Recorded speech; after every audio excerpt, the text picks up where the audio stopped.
Once upon a time, there was a magician. She practiced her magic hard. And then she was possessed. Finally, she was defeated by the brave. The story is end. Okay. See practical information. This is the display screen of the Swamp Base Station. I believe most players have seen it. But it's actually a puzzle. You don't believe me? Look at the picture below. A total of 40 pieces. They are also hexagonal jigsaw puzzle. What is the meaning of this puzzle? What is it hiding? Parsing will be carried out later. Let's go back to the beginning of the plot. Shirley asked us a question.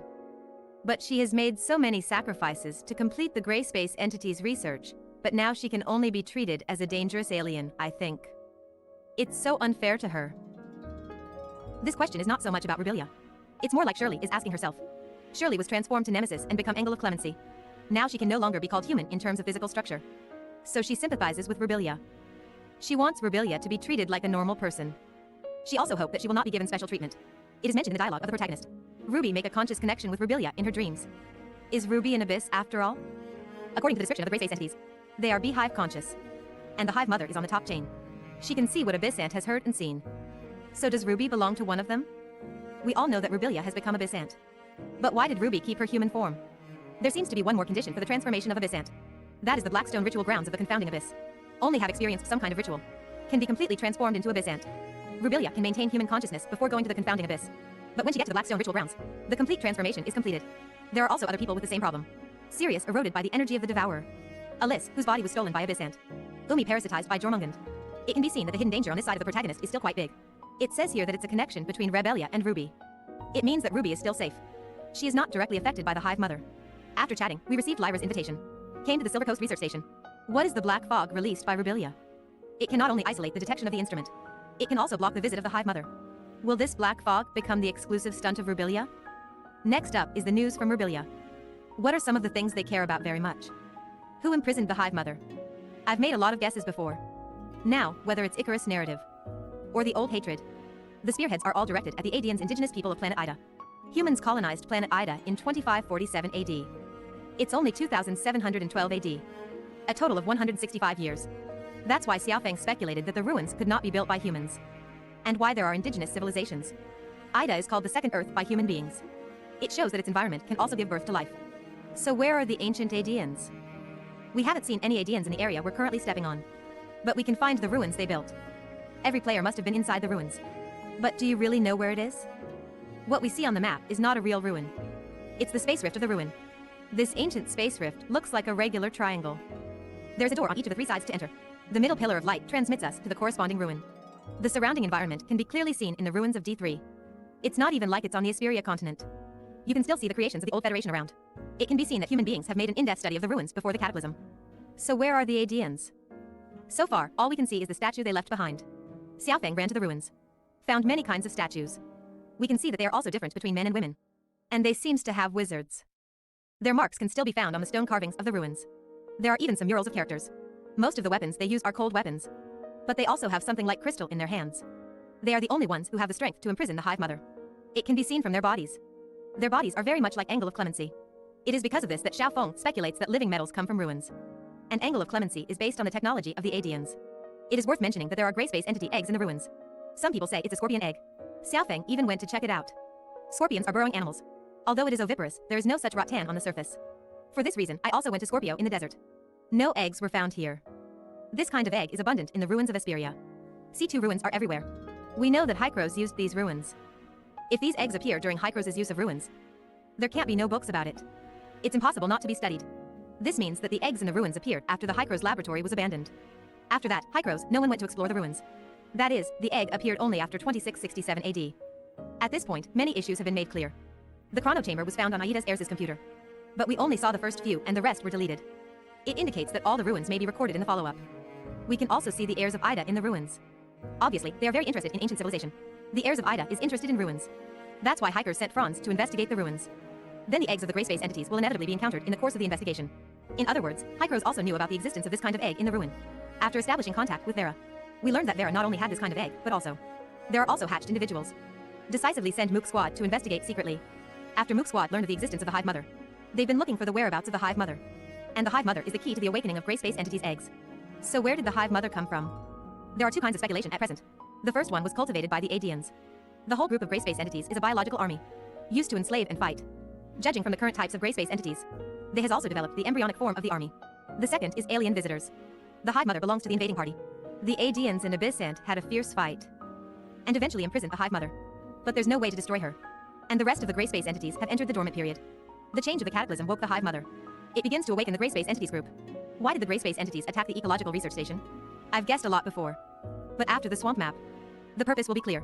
In order to reproduce, the previous introduction to the emergence of gray space entity is the mighty Abyssant will accompany the gray space entities. But judging from the source nest system of the swamp, the gray space entity is not produced in only one way. Individuals can also be produced through the cultivation of incubators. But there's also a question. The emergence of the source nest is not recent. And Sirius often comes here to pick samples. The base station is also patrolled. Don't they know about the existence of the nest? You can see it from the unlucky guy's notes. The Meroria didn't study the swamp very deeply. The method of summoning is still tried by an unlucky guy. Maybe Meroria is tired of dealing with the attack of gray space entities. Let's go back to the plot. Where is the gray space entities lurking? Since the emergence of parasitic gray space entities, all of a sudden, even the human world is not safe. Everyone can be the object of possession. At present, there are no good corresponding measures. However, a plan is put forward in the plot. Is to let the awakened Rubilia distinguish. When we get to Inars, what we may face is no longer a simple battle, but to fight wits with the possessed Abyssant. That's when Rubilia woke up. But so can the Hive Mother. She said the Hive Mother could hear us too. What she saw and heard, the Hive Mother behind will know. Then it means that the Hive Mother already knows that we have been to the confounding abyss. She also know that Rubilia is looking for Ruby. And she know what happens in the Meroria. After being completely transformed into Abyssant, Rubilia is basically the eyes and ears of the Hive Mother. But it's also possible that the doctor shielded it with black fog when doing these things. This black fog is really omnipotent, specializing in repairing plot bug. But a wise being like the Hive Mother, won't she notice the anomaly in Rubilia? We'll know later. It is mentioned more than once in the plot that the Hive Mother is attracted by the objects at the bottom of the Sea of Inars. What on earth is something at the bottom of the sea? Need thousands of gray space entities to release it? It's obvious that key information is missing. Releasing it means the Hive Mother. But what does it want thousands of heirs to do to release it? Find something at the bottom of the sea. Then things at the bottom of the sea can release the Hive Mother. This time, the description of the Hive Mother is still piecemeal. First of all, Rubilia said that the Hive Mother was imprisoned in a blackstone cage. Blackstone is the kind of material in the confounding abyss. Since the blackstone cage is the Hive Mother of captivity, then what is imprisoned in the confounding abyss is the gray space entity, awakened by the third urban plan of mankind. Since it's a captivity, who is the master of the confounding abyss? There is a ritual field in the confounding abyss. Previous speculation was the key to the complete transformation of Abyssant. From this point of view, the big-eyed building belongs to Abyssant. But the whole confounding abyss is like a cage. Trap the gray space entity in the space. But the strange thing is why they are only imprisoned instead of wiped out. Because the Adians and Abyssant fought to the end. Adians are on the verge of extinction? Or is Abyssant not a very strong threat to them? Just trapping them is enough to deal with. Now, none of us have ever seen Adians. Obviously, the former is more reliable. Abyssant has the ability to travel through time and space. And the mighty Abyssant has his own field. I don't think the Adians can get the upper hand in the battle. My opinion is more inclined to that they lost both. Only in this way can it be convenient for the subsequent human beings to enter the stage. Will Abyssant be a biochemical legion sent by an advanced civilization to capture the planet they like? Or maybe Abyssant itself is a biological group, by traveling through time and space in the universe, looking for a habitable planet, and then destroy or transform the Aborigines. But they are defeated by the Adians. The Hive Mother was also imprisoned. The rest of the gray space entities was sealed into the abyss, until the arrival of humans reawakens them. At present, the gray space entities we have seen have been very diversified. There are as many as a dozen species. Develop according to this situation. There will be more than 20 kinds of gray space entity encountered in the future. We can see from Rubilia's research that some gray space entities are transformed. Then is the gray domain body we encounter now transformed from the past Adians? The shape of the transformation of gray space entity feels quite random. The appearance of Rubilia remains in human form. Jormungand also has a human shape. But the gray space entity that we see in Confounding Abyss has all kinds of forms. Crawler, blade spider. Devourers can all find a prototype. Can't help asking if there are any animals in planet Ida. Although Asperia also has wild animals, but obviously not rich enough. Since planet Ida is the second Earth, has it given birth to the same ecology as the Earth? The answer is yes. The Devourer is a good example. It is based on the whale. Its copywriters can be found in the game. The gray space entity will not intersect with the Earth. Then the whale can only be the product of planet Ida. This shows that Ida was also a vibrant planet in the past. Has a rich ecological environment. But the emergence of the gray space entities changed all that. A large number of animals have been transformed into gray space entities. This is why there are a large number of animal shapes in the gray space entities. The Adians and the gray space entities launched a defense campaign. Now it's our turn. Rubilia said Blackstone's cage was near Inars. Speculate that there is a space like in Confounding Abyss. There's no need to speculate. As long as the plot is suspected, it must be there. But I wonder why when Icarus is looking for the Hive Mother. He ran to a lot of places. Does it mean that the space where the Hive Mother is located can be transferred at will? The doctor said that the Hive Mother's ancient memory and hatred. The Hive Mother must have no hatred to us humans. The only person who has hatred can be the one who imprisoned it. That is, the Adians. This also proves that the Adians imprisoned the Hive Mother. Otherwise, this old hatred really comes from nowhere. The doctor said the Hive Mother noticed her. and she hid back in the black fog again. But is it really okay? Do not realize that this conversation is the beginning of all evil. Because of this meeting, the Hive Mother is listening all the way, and without missing a word. If you don't believe it, just look at the follow-up plot. Originally, we were going to take Spacegrift to Inars, but Shelley said it was fine 5 minutes ago. Now we can't locate the coordinates. All this is a bit of a coincidence. The truth is, we just finished a meeting with the doctor. The Hive Mother through monitoring and participated in the whole meeting. And then to stop us, send Jormungand to the swamp, and attached to the hapless magician Umi.